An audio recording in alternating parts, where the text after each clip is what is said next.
With me now from Philadelphia, roll call columnist John Allen. Okay, John, Stein has raised over $5.5 million for this recount effort. I mean, is this about, where do you think she's taking this? Is this about public confidence in the election outcome? I have no idea what her motivation is, but we saw just in the last hour or so Hillary Clinton's campaign lawyer saying that the campaign will support these efforts in Wisconsin or any other states where Jill Stein is able to get a recount going. So she certainly has more than just the Green Party behind her at this point.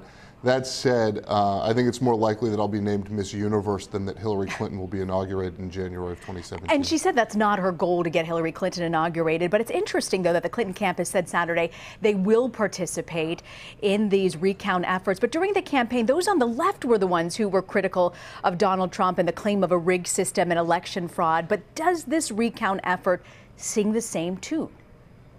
Well, I think that what was frustrating to people on the left during the campaign is that Donald Trump was suggesting that the election would be rigged before the election, essentially without having any results, without having an outcome, and trying to potentially spoil a victory if Clinton had had it. This is maybe a little bit different, but I think you're going to see some frustration from folks on the right that will say that the left is mirroring the right, and it's not entirely untrue. And we know President-elect Trump is well underway with his Washington transition.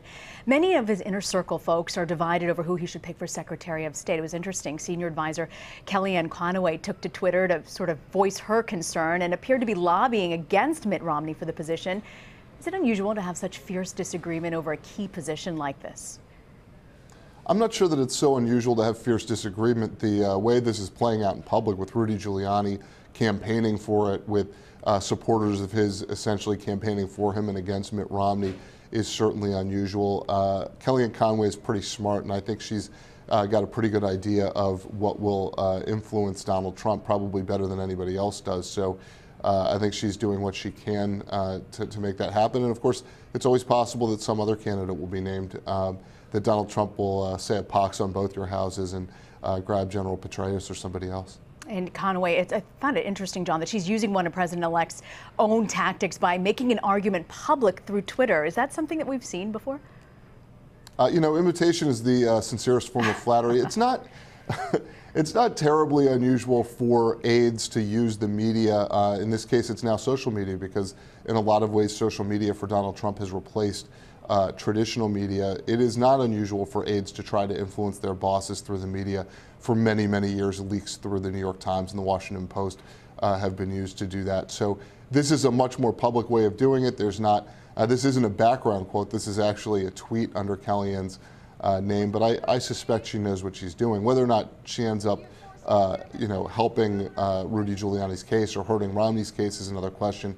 But she's probably got a better idea of how to get to Donald Trump than anybody else. Before I let you go, John, I want to ask you about the column that you authored on Friday. It was calling on Americans to judge the president-elect with an open mind. What do you think that his current staff appointments tell us about the kind of administration that he's looking to run? I think it depends on the staffer to some extent, or the cabinet member to some extent.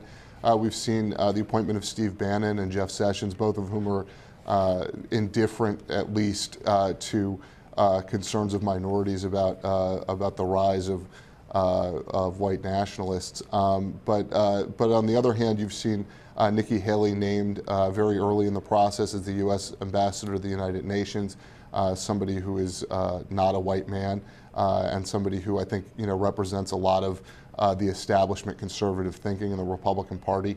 So I think the way to look at Donald Trump is to judge him by his actions as they come. Where people who are opposed to him during the election agree with him, they should support the actions that he's taken, and where they disagree with him, they should fight him actively. All right, John Allen in Philadelphia. Thank you, John.